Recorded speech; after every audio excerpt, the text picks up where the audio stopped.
I just want to say something about Kanye West, right? I think like maybe one or two. Okay, hey, young world. Kanye West being in the cauldron pot. I completely got to do the title over and everything. I don't know. My screen was going in and out earlier. I had it set up and I don't know. I wanted to talk about the Johnny Hayes situation. They got him, but they got him a long time ago. And I knew it. Because don't nobody get past the diddler. We know that, right? Especially in that genre, the field, that these people are in. Even the publicists are not safe, right? So you guys are all familiar with Johnny Hay, right? Johnny Hay, Rihanna's ex-publicist. I had did a video on this. What is this? What did it say? 11 months ago, y'all. And quite a few people watched it, but what I'm trying to say, they ended up copyrighting me, and I don't know why they copyright me. Why you copyright me? I didn't do anything. Okay, so but the way he was telling his story then, because they hide a lot, I think he felt now that it was safe to come out. So hold on, let me see. This is my video, YouTube. So don't come for me. Hold on, y'all. I want you to pay attention. Listen up a little bit. Let me fast forward it. This was my video 11 months ago, but in case you guys are not familiar with Johnny Hay, sorry, I only got my cell phone for y'all to see. Let me see. Y'all might not be able to see it, but listen. Just listen. I might have to hold it.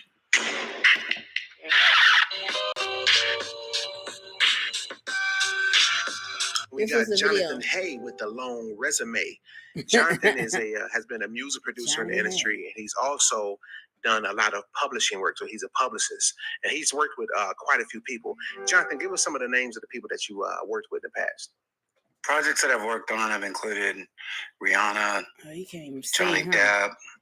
By the way, this is Rihanna's ex-publicist, okay? Happy Roots, Eric B. and Rakim, The Notorious Big Estate, Boosie Badass. I've also worked with Drake and Kanye West, his Good Music. And I just want to say something about Kanye West, right? I think like maybe one or two videos about Kanye West being in the cauldron pot in the dungeon. Okay, they pull him in and out like a puppet when they want to. They copyright my video every time, and I done took the music out and only just put less than 10 seconds of the music. Sorry, y'all. Still copyrighted it. So make sure you look up my video, Kanye West, Ursa Minor. Okay, Little Bear. In the name of Jesus, let's get it on. Eminem's artist King Crooked from Slaughterhouse. This is Johnny Hay talking. Sway Calloway, Wu-Tang Clan, Twista. The list goes on. So I saw an interview with you and Jaguar Wright on Real Life, and she spoke about you doing some work with you spoke about doing some work on Biggie's estate. Can you tell us a little bit about that? Yeah, first of all, shout out to Jaguar Wright. She's really making an impact right now. She's been trending for the last 2 days, which is exciting. And people are starting to believe her because I know she dealt with a lot of blowback. So shout out for her for really kind of putting me in this, YouTube game, speaking out, being an advocate for victims and, for trying to do the right thing and good for people. So shout out to Jaguar Wright. Yeah, everything's cool, you know what I'm saying? But she's too animated for me. And the Lord just says, do not trust any of the celebrities and or the stars. And yes, the truth, the light does come out of the darkness. So that's good. We just got to weed through the weeds, y'all. Take in the good from the bad, but do not idolize any of these stars, celebrities, and or / singers, YouTube, whatever, blase. Continue. It's crazy because when Jaguar Wright was coming out speaking about these things, everybody called her crazy. But it's why, let me tell you, I never thought that. And in fact, I think she's not crazy. I think that she's ain't none of them crazy. Really, really like they all telling on the a different truth level with her intelligence. You know what I'm saying? I'm just showing y'all the patterns. Why she's saying what she's saying. And I knew that they got him when they said, when he was talking about this stuff. And in particular, the Biggie estate, and you. See, he gonna be talking about the Biggie thing, but what I'm trying to say is I'm bringing all of this up to say that even when this had came out and he was speaking on it, he was very up and personal and close working with them. And I'm saying Bad Boy or whoever or whatever, because he brushed paths with him. As you see, how did he know that about the son, about Biggie's son? Like he said, did he had a relationship with Biggie's son too? Like everybody, it's not no, like this is sexual ritual sex magic, you guys. He has to perform it because he's high up. Like you guys don't understand how this Luciferian and this Satanism works in the industry. Like he's already in there, so like he has to. Because when you messing with them demons and everything, you have to continue to perform. You have to continue to offer sacrifices to the altar. So it's bigger than the people that you see. It's the things behind the people that's really got everything structured and organized. Because you like, people be wondering like, who's at the top? Who's really at the top? You ain't gonna see who really is at the top. I mean, there's always an appointed person when it's the appointed time for you to find out the appointed information. But what I'm trying to say is it's a demonic invisible orchestration going on behind the scenes, and it's ancient, it's old. That's what I'm trying to say. And it's just so crazy because okay, now Johnny Hay, his name ringing, but he was ringing a year ago too, when he was just saying, oh yeah, but he was trying to portray everything to be nice. Like, oh yeah, I got to do this, I got to do that. Yes, I met this person, I worked for this person. Because he's Rihanna's ex publicist. So he was close, like I'm saying, in the mix with them, the stars and the celebrities. So certain ones he crossed paths with, certain ones he was having relations with, and I don't mean sexual relationships with. I'm just like saying, if you go out to dinner with me and we're discussing this record, or we're discussing this contract, or I'm telling you what my artist wants, or you got to meet people, you got to sit down with people, you got to be cordial with people, you got to go into rooms and areas and places with these people. You get what I'm trying to say? And so they done set this man up too. But wait till you hear what they did, okay? So this is yeah, I don't know why my thing looked like that. I should take it off the charger. Sorry, y'all. But we gonna get into it now. I hope I don't get in trouble for showing you. Like, I don't really know how this copyright stuff works, but it works, right? But this one, just listen right fast. And in particular, the Biggie estate, and how did you become to work on it, and how all that led up to you dealing with Diddy, maybe directly or indirectly. The Diddler. So as far as the Biggie estate goes, we had done the Eric B. and Rakim album. We had done a reimagination with Eric B. and Rakim, and we hit #1 on the Billboard Jazz charts, and we were there for 11 weeks. So while we were out in Brooklyn doing all the different jazz, like clubs, promotions that required having a #1 album, we started to think about what would be the next project to do. And we decided to do the Notorious Big. So we went from Brooklyn back to Louisville, where we recorded Eric B. and Rakim, and we recorded Follow the Leader. I mean, we started working on the Biggie stuff, right? Mm-hmm. And we finished the Biggie stuff in 11 days. And after we were finished with the project, I sent it to a friend of mine, a journalist, who had covered the Eric B. and Rakim. And I wasn't sending it to him, to like cover the project. I just wanted his opinion, to listen to it, because it was like the first house music I had done. right? And he told me that he loved it. Well, 2 days later, he called me and said, a few days later, he called me and said that he sent it to Biggie's son, CJ Wallace, which is the fourth of the estate, and the estate administrator, there you go, by the name of Willie Mack. You can barely see it, sorry. And they loved it, and they wanted to speak to him immediately. So that night, I spoke to Biggie's son while I was in Louisville. He was in Los Angeles, and he told me that he loved what I did with his father's music. And they was all doing it, messing around with each other. Not the Publicist. I'm saying. They wanted to meet me in person. So I flew out there. Biggie's son. Myself. And his boyfriend. And it was a mess. Some incest. Some. Go look for my video. Goes, along with, traveling, to the West Coast. This was then. This video is so long, y'all. I'm not used to doing videos over, I think, 40 minutes. Yeah, it's like 40 minutes. However, so this is like, you have to wake up at certain parts, Because I know y'all attention spans ain't long. It's okay? Small. Y'all my church. Y'all my audience. I know how y'all is.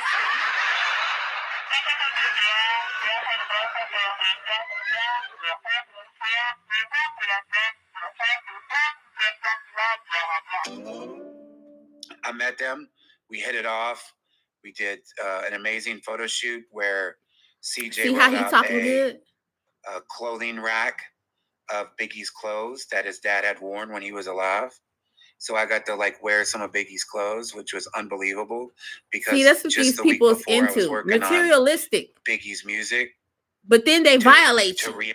I want to say, but then I don't know, but I do want to stand firm, and I guess I'm going to go ahead and say I would not be wearing a dead person's clothes. Would you all comment down below? Would you wear a dead person's clothes? I don't think so. Reimagine it as house music, and now here I'm wearing his clothes. Okay, so that was surreal. And we went out a couple times. I'm kind of fast forward. And we vibed really, really well. See what he's saying? Was this your first big project, working with Biggie before the But remember, for the industry, it's all about channeling energy. Remember, I told you, it's all about channeling energy. Yeah, they want to do all the demonic devil stuff behind the scenes. No, this was these people was ritualistic all day long. This is in 2020. He wasn't even knowing. Okay. This is after he thought he was safe. Him in 2019, and then we did. But he got violated then. Right after that. And didn't say nothing. Based on the success. And Biggie, when he was alive. Because if you come out, they blackball you. If they blackball you, it can't work. So it's like defeat your purpose, like stop you from working and stop your whole life. So it's safe to say that after this time around, when Sean P. Diddy Combs, how he's incarcerated, the things that happened with, his girlfriend, whatever her name is, you guys know. Okay, what happened? That he was a Zaziel. He was a scapegoat. He brought down Hollywood. Then the Palisades fires. I'm okay, whatever. I'm saying all this to say that, come to find out, he had got him too. Sean P. Diddy Combs got the Publicist too back then, but he didn't say nothing because you can't. He probably was scared. Ain't no telling him. Whatever, and fear for his life because you know what they do to you out there. So now. Let's fast forward it. Not my video. I'm going to play somebody else's video. This is today. The reason why I'm playing all this to say. I'm just like, this is crazy. Like, I knew that they got him. Okay, this is the video we finna watch. See it? See that? Okay, Johnny Hay. Okay, you see that? That's what triggered me to make my video, because I'm like, oh my gosh, I knew it. Like, they get everybody. Nobody is exempt. Nobody is safe in Hollywood. They passing, giving everything. You have to go through this in order to go through certain doors to even work, and then they trick you anyway. That's what I'm saying. If you don't want to do it, like if you're thinking that you're watching yourself up in the industry, you know how some people get in the industry and they think, oh, just like all this stuff with Cat Williams that's coming out now, how they've been trying to get him and set him up. They were setting him up then. Everybody got to get their go round. Everybody got to get their turn. Satan ain't giving nothing away for free. This is his industry. This is his work. This is what he do. All these people belong to him. You guys think that this music industry is something sweet. The only thing is sweet is heaven. It's going down. It's been like that. It's not funny. I'm just like, because people want to see the good in it. There is no good. Except you, the dead man walking, this one that's going into the industry. You was the, and you ain't even good. Jesus said, ain't nobody good but him. But I'm just saying, from a secular person, coming in from that standpoint, okay, you was the only thing pure and good. Walking into the industry until they defiled you. Look how they did the Katy Perry's. Look how they did the Justin Bieber's. I mean, they did everybody got it. So look how they did Diddy. Nobody's exempt. So let's get into it without further ado. I hope they don't get me. Okay. What am I doing? This is my video. Okay. I was a huge fan of Rakim. That was his favorite. It's like I was like. See, let me see if you can figure it out for y'all still. Oh, hold on, y'all. You hear what he's saying? I thought I was on the other video. Hold on. I'm trying to get y'all to a certain video. Here we go. Hold on, I'm having. If you're looking to get a credit card that helps you earn points to travel this summer, I would think about two things. Commercial. Against CJ Wallace, against Willie Mack, and Combs Corporations. All of them are listed on the defendants. Go into detail. Right. CJ Wallace. I'm gonna see how far I can go back. Right. That's a lawsuit, and it's the Biggie son Jay Wallace lawsuit, right? Are you the John Doe?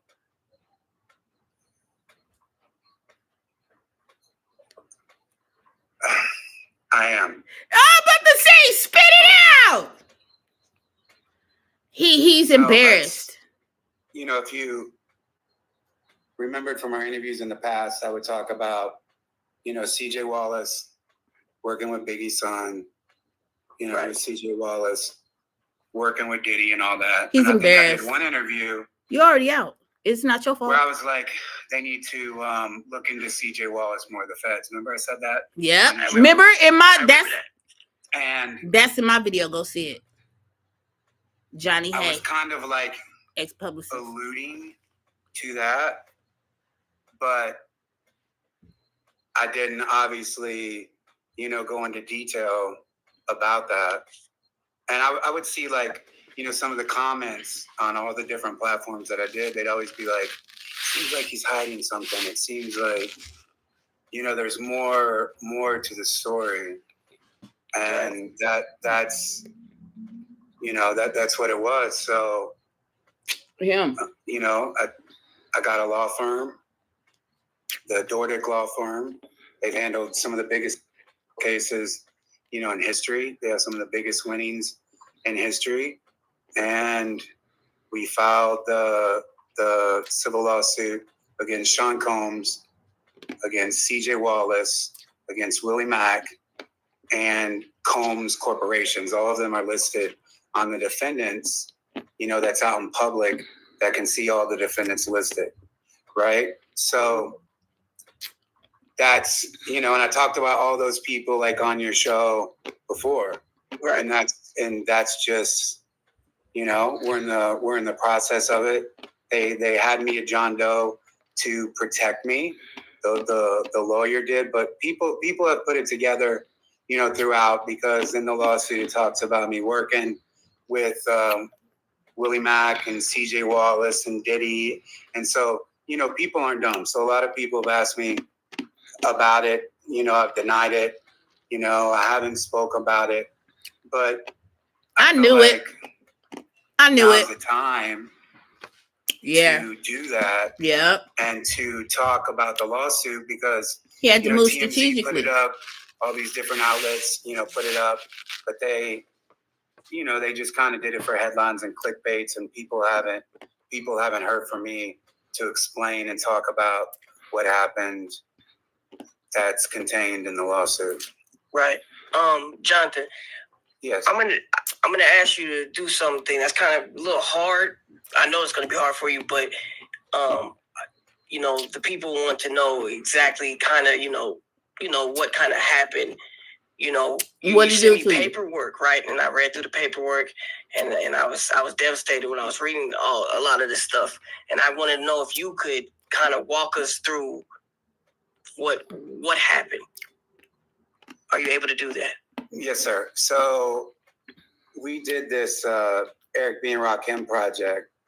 This Eric B. and Rakim, Follow the Leader, Reimagine His Jazz. And that hit. And it was number 1 on the Billboard charts for 11 weeks. And so we were looking for another artist to do that similar type of thing. The girl I was dating at the time, her name was Sarah Rushforth. She's from London. We were in Brooklyn. And she said that we should do Biggie. My first response was like, I don't really want to do Biggie. That's predictable. Everybody does Biggie and Tupac. I'd rather do something like along the lines of what we did with like Eric B. and Rakim. Anyways,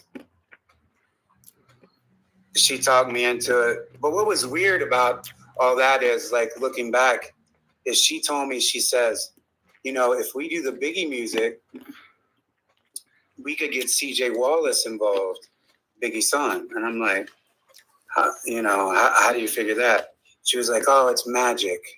We'll get him. You're a magical person. So the setup is real, y'all. Fast forward today into looking back and going through all the stuff that we went through.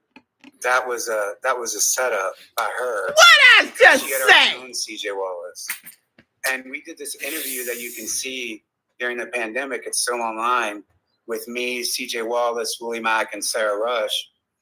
And she, Damn. I gave her credit. I was like, it was, her idea. She said she could get CJ Wallace. She suggested that we get CJ Wallace, and then we get him. And at the time, I'm just like, yo, I'm on a hot streak. We just had the number 1 jazz album for 11 weeks. Now we got Biggie's son, to support this project, but she already knew him. And she was already a dancer. Like, I met her at a strip club called Platinum Dolls. It's like right after. Didn't I tell y'all? Right when you leave Quad Studios, we recorded a lot of Follow the Leader. You walk. I'm sorry, y'all got nerves. Didn't I tell y'all? Didn't I tell y'all? Y'all better watch my videos. I don't know what video I said that on. Just recently, I was telling y'all about the industry, how the demonic operate. Man, demonically inspired. They'll send these scouts out. They'll pay regular people to go frequent these nightclubs where these up-and-coming fabulous people frequent, because they know that they'll get an opportunity, because the stars, they might meet a star or something like Mr. Johnny. Hey, I mean, these people, most of the time young kids, or young adults like him, fresh out of college, fresh out of school, they're eager to go put their craft into operation, which is what they learned in college, or their niche that they learn, from some people learn, street smarts, and you learn it from, networking, right? Long story short, however it happens, they did him like that. Look, it was the girl he was messing with. They now the industry done got up underneath her somehow, finessed her. Hey, we'll pay you, or we'll give you your opportunity. She was a stripper, so she wants the moolah, the mammon. She wants the money, so she already down with the get down. And this guy, he's probably gullible. you know, and wants to be in the culture some type of how, and then yeah, he made it somewhere, but he got manipulated. And then what are you famous for? What are you known for? Okay, now you have to heal up from this assault that happened to you allegedly. Okay, and I'm just saying, it's all bad. Is it worth it? At the end of the day, now he's telling his story. He's one of them victims that he was speaking about a year ago, actually going through it and became a victim unannounced to him because he wasn't smart like that. He thought he was street smart enough, but you wasn't demon smart. You didn't have no discernment. See? Now let's hurry up. Man. Ooh. Oh, wait, that's terrible. That's terrible. That's sad. See, this is Johnny Hay, Rihanna's ex-publicist, and he worked with Eric B. and Rakim. He worked with Sean. Well, whatever. I'm gonna let him tell it. I don't want to misspeak, but he did a lot of projects. He worked with Rihanna. You know, he's in the industry. Directly next door, it's 2 steps over, and you're in the strip club. So that's where I met her, and you know, I'm sure she finessed me, whatever. And but over like a 2-week period, we were at the Williamsburg Hotel, and that's when she suggested this idea about doing Biggie. I didn't think this is my first time hearing this too. Like y'all. But we did. We recorded the album, and sure enough, CJ Wallace reaches out and was like, "I got wind of the project. I heard you're doing the project. We're a big fan of Eric B. and Rakim. My dad, Biggie, the Notorious Big, was a big fan of Eric B. and Rakim. We love what you're doing. We'd love for you to come out to Los Angeles." LA. So, that good old LA. Los Angeles, right? I rented this big house, had a recording studio in the bottom. And we meet with CJ, we meet with Willie, the vibes are good. And then they want us to meet at this warehouse. And that's what's in the lawsuit, is the warehouse that we meet at. And so we're there for about 2 hours, and we're listening to the music, we're doing photo shoots, we're partying, and we're just, chilling. And then Diddy shows up. But everybody run. I just got paid $62,000 for my car accident. Everybody grip your butt. No. Okay. Using nothing commercial but this app. And that was unexpected, but he showed up. And the reason that the devil we were at showed this up warehouse is because that was the warehouse this was in January of 2019. No, actually February and March of 2019. And that was the warehouse that was housing all of Biggie's clothes that he wore when he was alive, right? And so the clothes that he wore when he was alive were all on these racks everywhere, like racks of all these clothes that he wore. And the reason that they were there is because they were donating them to the Rock and Roll Hall of Fame, which he was being inducted in November. Everybody got their hands in something in the industry. I'm blown away. And CJ even says, "Yo, you should wear one of my dad's original jerseys." It's Biggie's son. Obviously, that was an honor. Here we are doing this Biggie project, and now I put on like some of his original garments, memorabilia, and we did some photo shoots and everything else. Well, so when Puffy comes in, he's like going through the clothes, and he was like, "Nah, you should do this one," almost like a stylist, because as you know, Diddy's number one artist of all time is Biggie. He came in like a devil. So at that point, he was still very controlling of the Notorious Big, his music, his brand, everything else. And so he was like, "Nah, you should wear this one. You should try that one." Right? He closes the door. The door is closed, and I've got like my T-shirt on. I'm just like putting on, different Biggie's clothes. He's got some like in this couch next to him that are like piled up because he's also grabbing clothes that they're donating to the Rock and Roll Hall of Fame, right? So he's got all these clothes on there, and I'm just looking through everything, not all the different clothes, just blown away by, what I'm looking at. An artist that has passed, one of the most historical artists of all time. Get on with it. What happened to you? The greatest bisexual rapper of all time is Biggie Smalls. And so I'm going through all those clothes, and I hear Diddy on his phone, and I didn't know if he was on FaceTime or whatever, but I could hear it sounded like, right? And so I'm just like, it sound like what? To, wait, stare over at him and look over at him and all that type shit, right? So wait, it sound like what? And I hear Diddy on his phone, and I didn't know if he was on FaceTime or whatever, but I could hear it sounded like, right? And so I'm just like, I'm not trying to stare over at him and look over at him and all that type shit, right? So was he licking his lips? Just kind of minding my business, but also kind of in tune to what Diddy's doing. Everybody's out in the other, rooms. The music is playing loud, that we did.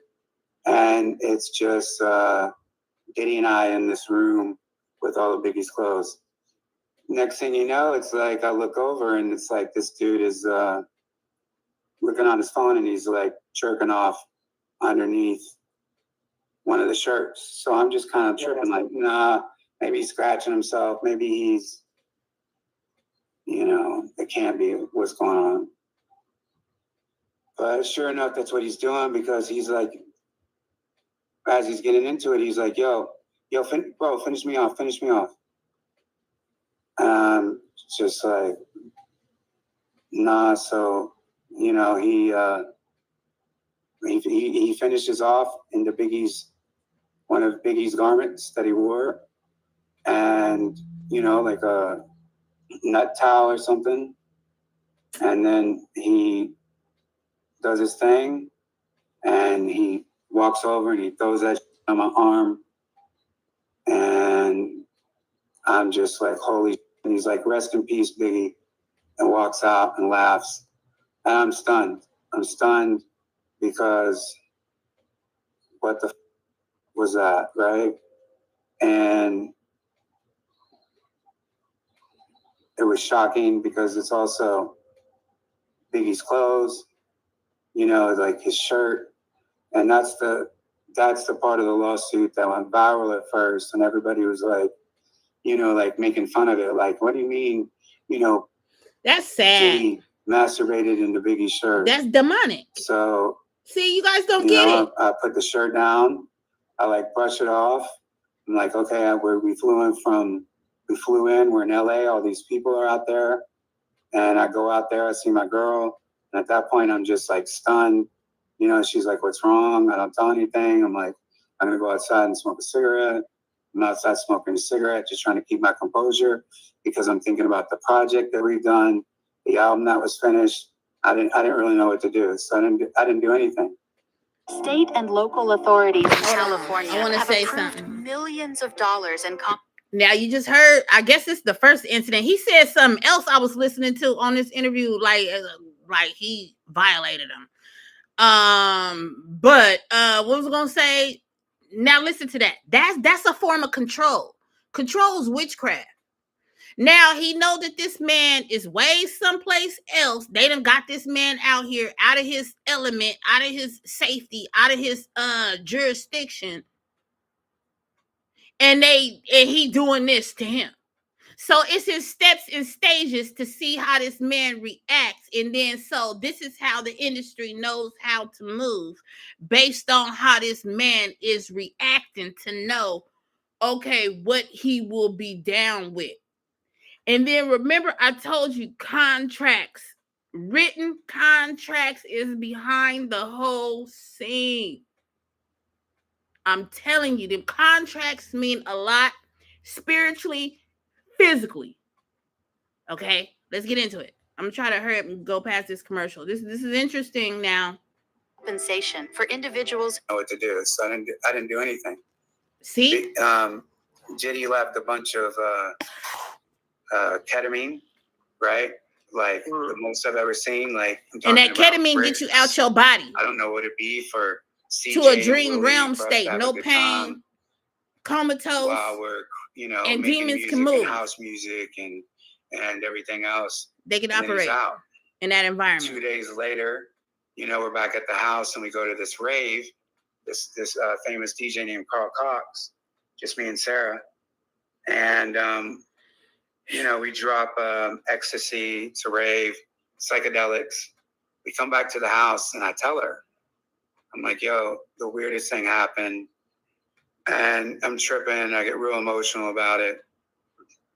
And then she opens up to me and she says that she used to work with Diddy 10 years ago, because at that time she was 32.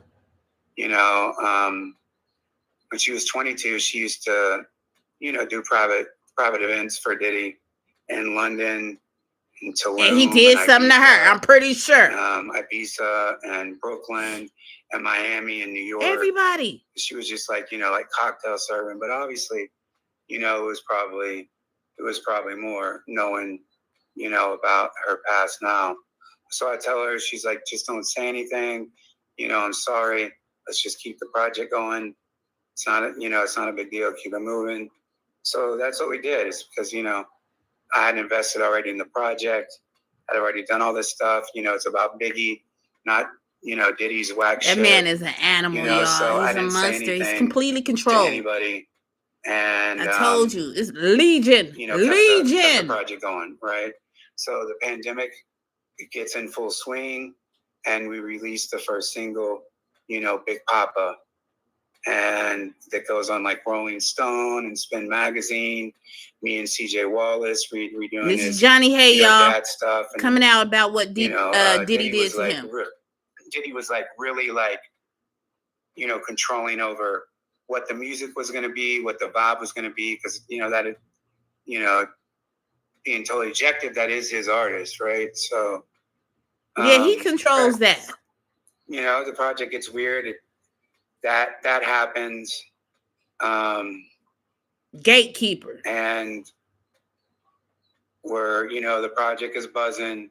If I'm put it to the side, and on the second attack, the real attack that happened is this is what we've been waiting for. What happened in a year later, which is in the lawsuit, which is they picked me up. So first of all, I finally came clean to CJ and Willie. Well, I came clean to CJ. I was like, bro, this is weird, bro. This is what happened. Like, this guy nutted in your dad's shirt. He threw it on me. I just felt like I needed to tell you that. And then he probably went and told they all together in cahoots. Right before that, sorry, I'm all over the place, but when Biggie was inducted to the Rock and Roll Hall of Fame in November, it starts off with Puff Daddy, and he's talking about obviously inducting Biggie into the Hall of Fame, and then it closes with Biggie's son, CJ Wallace, Biggie's rock and roll thing. So I didn't want to say anything to CJ until after his dad was inducted to the Rock and Roll Hall of Fame. I knew I was going to, so I waited until after that moment. So that's why I waited until early of 2021. And I go back out to LA, and that's when I tell CJ.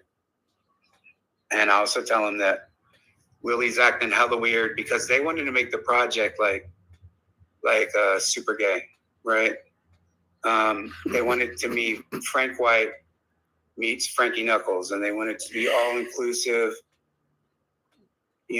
trans, LGBT, all this stuff that they want to include. CJ and Willie, as I said in one of your interviews, they were like a thing. They were like, boyfriend and boyfriend.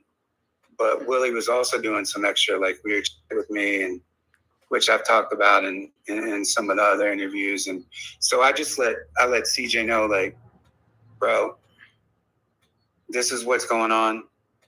This is what's happening. Shit is hella weird. And as soon as what's so crazy about it is I'm sitting here listening to Johnny Hay tell his story, right? But what Johnny Hay doesn't know is the gig, the gig is up. The game is on him. They're trying to recruit you, sir.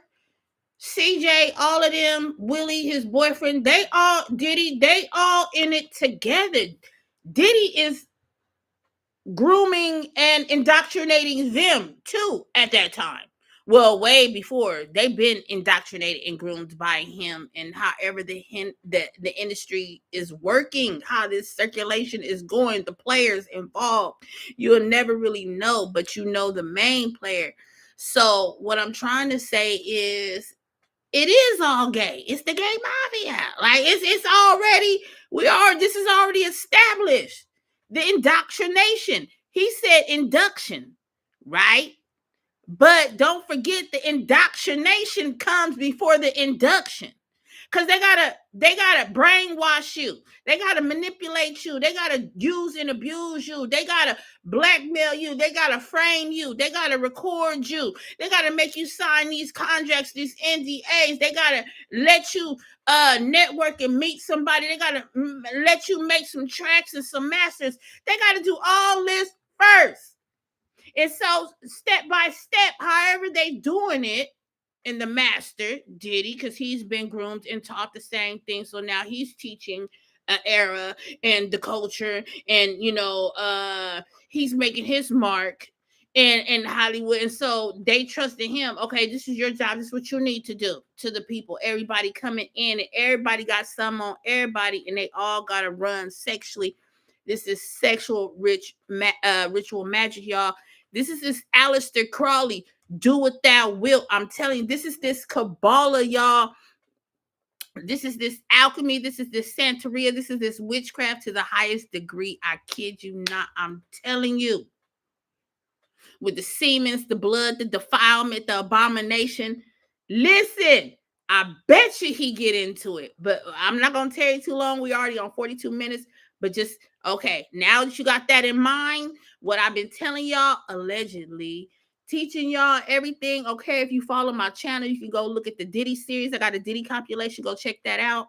I got a lot of videos on a lot of rappers, actors, stars, okay, because this is what the Lord is teaching about the awareness of what's going on through this is all of this sex trafficking. All of this is it's all politicians are involved. This is political, y'all. This been going on. Man, this is an ancient practice. Okay, they serving these other deities, these demons, these fallen angels, this Nephilim. It has to even do with this. It's the music industry, Satan, Lucifer, the lightning that fell from the sky, the fallen one. This is his area. Is y'all getting it? Now listen, they done got him. They been got him though. He was just embarrassed. He didn't want to put it out. And then now it's the right time and place because everybody getting sued. You get what I'm trying to say? So now he in a safe place. And so he was able to come out. He's telling his story here today. Oh my God, this is crazy. Ah, man. Dang. I'm sorry, y'all. I'm shocked myself. But why am I shocked? And I'm teaching y'all. I'm telling y'all because I know this is how they move. Let's get into it. I told them chaos broke out. Right. And they're like, we're canceling the project. You think you're fine after a car accident until this happens. Most people don't realize that even accidents, like, we're canceling the project. And here I am out in LA, and so I was a little shocked. Well, then CJ calls me back a few weeks later. Keep listening. And he says, listen, man, I got Willie with me. We want to get together with you. The project is back on. We're going to pick you up and we're going to film you for Revolt. And we're going to, the three of us are going to talk about the project and we're going to get it going back in full steam. So I was like, hell yeah. Willie apologized to me over the phone, said he didn't know. He thought I was gay, even though I was with my girlfriend, even though I've never whatever. Because, I just like wear like weird or whatever. So he was like, basically I misread the room. So they picked me up, and that's what it says in the lawsuit. And they took me to a Revolt affiliated house. Right. So in the ride over there, it doesn't feel like it's just me in the back seat, CJ and Willie. It didn't feel like, the band's getting back together. We went through a fight. It just felt very, very weird. We pulled up to this White House, and when we're walking in, we start to walk into the house. And immediately when I walked into the house, I knew something was weird. There was Biggie stuff everywhere, like all Biggie's, like posters and like artwork and Bad Boy and everything else. And so these two of Puffy's, and I saw CJ's brother. His name is Josh Rousseau. That's Faith Evans' other son. It's CJ's half brother. Faith has two sons, CJ and Josh. I saw him. He didn't even really acknowledge me like he normally does. So I was like, okay, this. Because now they all turning against him. These two dudes come over, and they put this COVID, this one of those weird COVID masks where they used to have the not like the regular that people would wear, like the full face that people would wear. They're pulling it over and yo, this head's so big, pulling over that's what it felt like. At first I thought it was like a COVID mask, but it was some kind of thing, and it's covering. They get it to my stuff, but I could still see the floor and stuff under my eyes. They push me back into this room, and they doing this to him. There's this ottoman. I fall in the back of the chair, and then Diddy's comes in, and I could hear his voice. I could see his feet, and I'm trying to look up, through these little cracks, what's going on. And he's like, you don't deserve Biggie Smalls. You don't deserve, to be with the Biggie estate. He's just going on and on and on and on and on, right?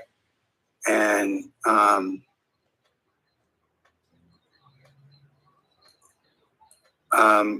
sitting there tripped out because I was in a home invasion, 2 years prior to that. Right. And next thing you know, Diddy is putting his dick in my mouth, and I'm he's grabbing my head, and he's grabbing the back of my head and my face type shit. And I thought for sure that I was going to die at that point, because he was angry and yelling. And after all that ended, CJ and Willie come in the room, and I could tell that CJ was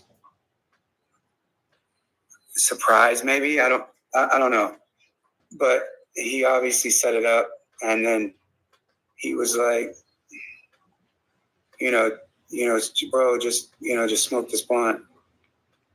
And I just had Diddy's dick in my mouth doing his share a blunt, right? I was like, bro, I just want to go. I want to go. And they drive me back to my hotel, and that was it. That was the last that I saw them. And see how they do? He could have lost his life that night, though. I go back saw a place as Dallas, right? Because I had people in Dallas, and I stayed at the Statler Hotel. I lived at the Statler Hotel for like 3 months. That's messed up. I would just stay in my room and, you know, just processing and traumatized. And then I started getting angry, and then I started contacting Faith. And then I started contacting, you know, CJ's, he calls his dad by the name of Todd Rousseau, Faith Evans' ex-husband, and telling him about, you know, all the that was going on. I reached out to Valletta, I reached out to everybody, and I'm just so pissed off. You know, I was just in shock. I literally just created 50 resumes for all these different jobs. So y'all hear that? This resume builder is absolutely it's another goated. Victim. I'm just so pissed off. You know, I was just. But I already know. Totally, it's hundreds of victims that you don't know about. You know, that I don't know about. But they exist. Trust me. And it's over hundreds. You know, they made all these threats and everything else. I tried to get the police involved then.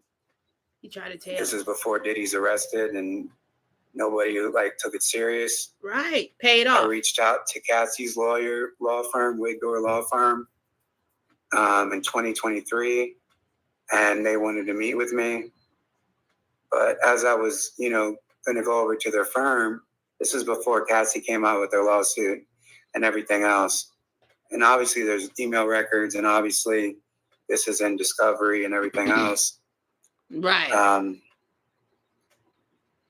Driving through Brooklyn and seeing all the Biggie murals and seeing all the Biggie shit and all the Biggie stuff, like I was like, nah, man, I can't even do this. And just like I started losing projects, I felt blacklisted. I didn't feel blacklisted. I was blacklisted. I told you. That project was canceled, which led to my distributor to asking questions, and it just caused like all this turmoil. See, you know. So then I went out of Brooklyn. I moved to, you know, with my girl in Inwood, Washington Heights area, you know, of New York. And I know I jumped around a little bit from I left Dallas and went to New York. But there was just a lot of that happened like in between. Like one of the guys, because we were filming a documentary on the making of this Biggie House album. And we were doing a lot of that in Dallas, Texas. And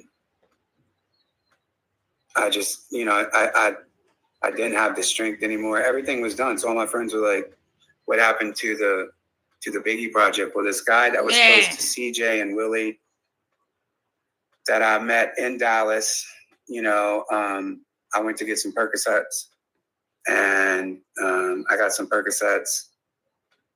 I took one, my girl took the other. And next thing I know, she's like collapsed on me. And I tried to revive her. I couldn't. The police and ambulance came.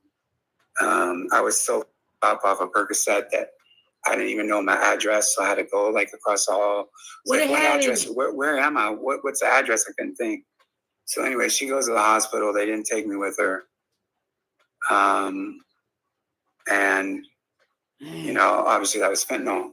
Yeah, I didn't want to say it, but I was gonna say. I was that was the thing. It's like, all right, I gotta get the out of Dallas, right? Because this was just trying to make look like a, you know, a drug overdose or something like that. And that's the pattern in the industry too. Didn't I just tell y'all? That's what happened with that. Wow. And when in 2023, when Cassie's lawsuit came out, and I saw who reported it, this investigative journalist by the name of Cheyenne Roundtree, who worked for the Rolling Stone, I reached out to her and I said, hey, let me tell about myself. I've been through incidents with Diddy myself. Right. And so she wanted to speak to me, and she was like, would you be comfortable going on record? I was like, no, I just... hold on, y'all. This ain't funny, okay? So don't you dare laugh. I'm because this stuff is so obvious. It's so obvious. Like, I'm literally watching this along with you guys, but you see, I'm speaking it before they even say it because it's matter of fact. It's pattern. It's pattern. The industry. You see how they move. You can only be stupid not to know. That's why I can tell his whole story and he telling his story, but I told y'all that already. I told you all. Everything he just said, I told you that already. The industry code, because it's ran by Satan. As I'm saying, take the people out and put the deities behind it. It's already orchestrated. It's already been there. It's ancient. It's old. It's older than you and me. Hollywood is over 100 years old. Okay, established. Okay, and then we got all this other stuff.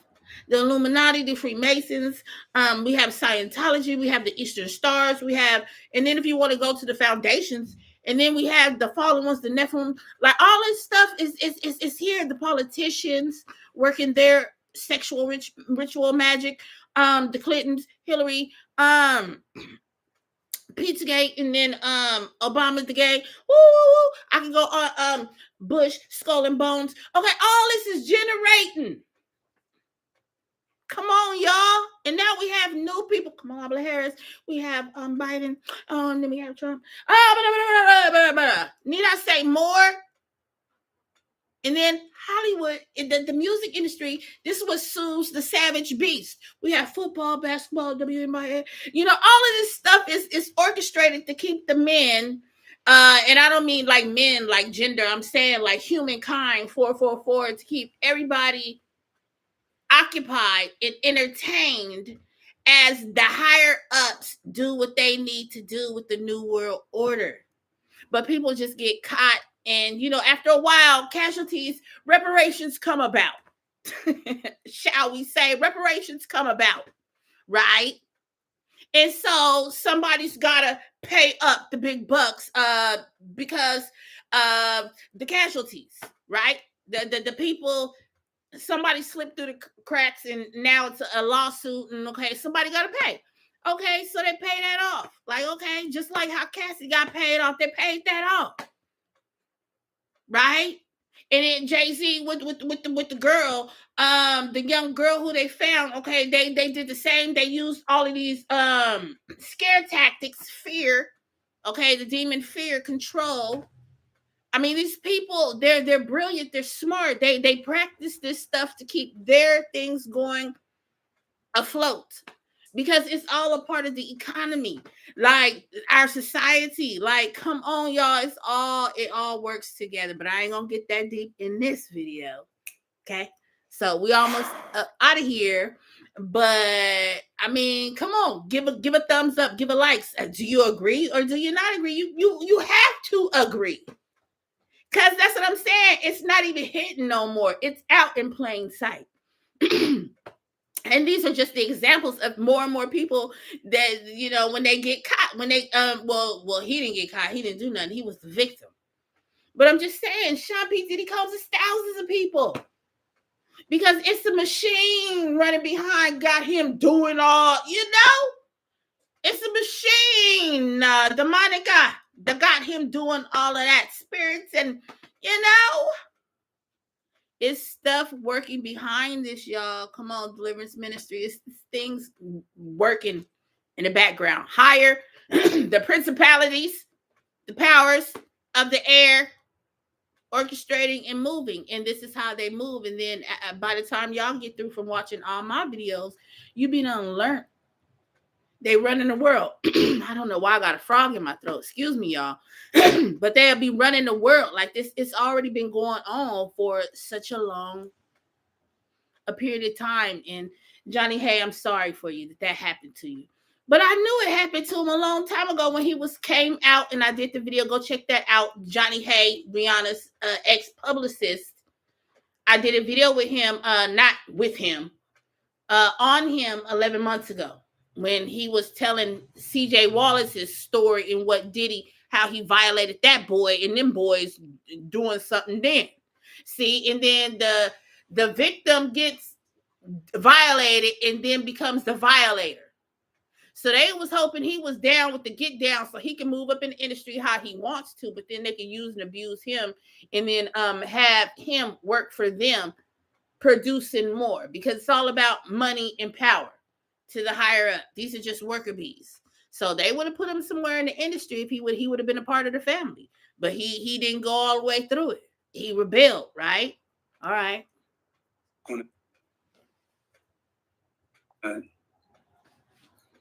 Just explain to this, and this is in 2023, and she was like, there's a different producer who's told some of the same stories that you've told, and then Cassie's lawsuit it's like pandemonium. Everybody's coming out saying all this shit about Diddy, and then there's the raid, and then he's arrested, and then once he got arrested, that's when I started doing like these interviews and stuff because I felt safe and I was so pissed off. So that's why I would come on your show and I would just diss everybody because, everybody, sad. Very sad. Unfortunate.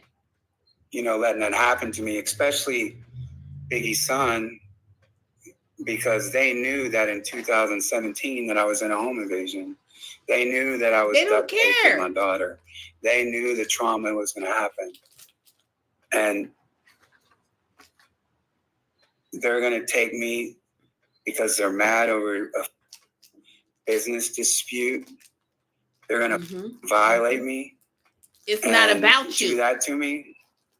I was broken. So that's what they wanted to do. Jaguar Wright, stuff, airing people out. And the first interview I did was with Tisa Tells because she reported on, some of the stuff I said in my all hip hop interview. And then she asked me to come on her stream. I come on her stream. And then Jaguar sees that and she introduced me to you guys. And that's why I just started really bombing on everybody because I was so angry and I was so pissed off. But the viewers knew because they were always like, he's hiding something. He's not telling something. I don't know how that they knew that, but. Because it's obvious the pattern. We're watching. It's obvious. 4 reasons why Green Chef makes eating easy for me. Sorry, y'all. I'm eating candy. It's like I'm at the movies. I don't want to be smacking while I'm talking to y'all. Make sure y'all like, share, subscribe for more content like this. I'm gonna try to fix the header and put a title on it for you guys. But this is Johnny Hay, Rihanna's ex-publicist. And I don't know. Maybe I got to do a part 2 because it's long. But this was the second violation. Remember, Johnny Hay says that Sean P. Diddy Combs caught him off somewhere and violated him. So I don't know. There's pretty much lengthiness left to the video. So I don't know if he actually violated him, penetrated him, the third. I don't know. But you already heard what he said the second time. They actually got down to get down with that. But I don't know if it was anything further. So suspense. Okay, so make sure you guys like, share, and subscribe for more content like this at Marona Prophecy 597. And this is the industry. Stay away from the industry. Because this is what they're doing. That's why the Lord said, don't look up to the stars. Do not idolize these people. Because you got a one-way ticket straight to hell with them. Because this is what they're about. This is what happened. And I'm not talking about the victim. I'm saying, okay, sir, you don't fit in. See? You try to go to Hollywood, land of the stars and dreams because it's something you done heard on TV all your life. We were all lied to. Like Kanye West said, the whole America, the world. Okay? Look at the MK Ultra. Come on, y'all. The hypnosis, that's witchcraft. They charging for that. You see all type of commercials about hypnosis. Yeah, let me hypnosis and give you some sessions. They was doing that on what is the news show? Not Coming to America, but what is it? Morning, America. Good morning, America. Morning, Al Roker, come on, y'all. Just play the videos back. Man, do your history. So I'm on a live one today, y'all. Johnny Hay. Make sure you guys like, share, subscribe for more content like this at Marona Prophecy 597. And I knew that they had got him. Just like he was even saying, Johnny Hay just got them from saying, he was even saying, I don't know how the audience knew. Because it's obvious, sir, it's the pattern. Like, it really don't even have nothing to do with you when it's dealing with us. We're just watching you. But we see what's going on. What I'm trying to say is he's just another statistic. Like, really got caught up, like, because everybody want to go to LA, everybody want to be rich, everybody want to be famous, everybody want to chase their dreams. But I'm trying to tell you that field belongs to somebody else, and you don't want to play with that somebody else who it belongs to. You get what I'm saying? Peace. I'll be back. Okay. Sad. I'm out.